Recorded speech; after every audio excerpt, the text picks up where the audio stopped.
കുഷ്ഠരോഗ നിവാരണ യജ്ഞത്തിന്റെ ഭാഗമായി രോഗനിർണയ ഭവന സന്ദർശന യജ്ഞം ജനുവരി 30 മുതൽ ഫെബ്രുവരി 12 വരെ നടത്തുമെന്ന് ജില്ലാ ആരോഗ്യവകുപ്പ് അധികൃതർ അറിയിച്ചു.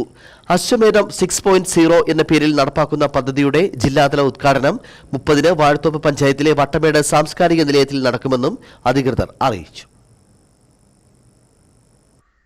കുഷ്ഠരോഗത്തെക്കുറിച്ച് ബോധവൽക്കരണം, പ്രാഥമിക പരിശോധന, ആവശ്യമുള്ളവർക്ക് വിദഗ്ധ ചികിത്സ എന്നിങ്ങനെ പൂർണ്ണമായ രോഗനിർമ്മാർജ്ജനം ലക്ഷ്യമിട്ടാണ് പ്രവർത്തനങ്ങൾ നടത്തുന്നത് എന്ന് junior administrative medical officer doctor Ameena SR പറഞ്ഞു.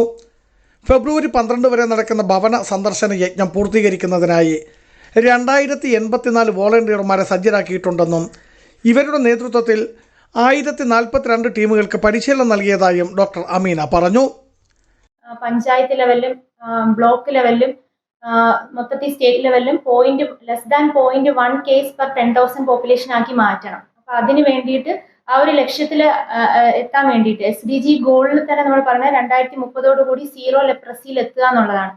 അപ്പം കുഷ്ഠരോഗത്തിന് സ്റ്റിഗ്മയും ഡിസ്ക്രിമിനേഷനും ഇപ്പോഴും ഉള്ള ഒരു അസുഖമാണ്. അപ്പൊ എല്ലാവരിലും ഈ ലെപ്രസി വന്നു കഴിഞ്ഞാലും എല്ലാവരും അത് പറയണമെന്നില്ല. അപ്പോൾ മെയിൻ ഈ ക്യാമ്പയിന്റെ ഒരു ലക്ഷ്യം എന്ന് പറയുന്നത് അവയർനെസ് കൊടുക്കുക എന്നുള്ളതാണ്. ചെറുതോണിയിൽ വിളിച്ചു ചേർത്ത വാർത്താ സമ്മേളനത്തിൽ ജില്ലാ media officer Thankachan Antony, technical assistant Raju R, deputy media officer Shailabai VR എന്നിവരും പങ്കെടുത്തു. Biju Vaishan Parambil, Idukki vision news, Idukki.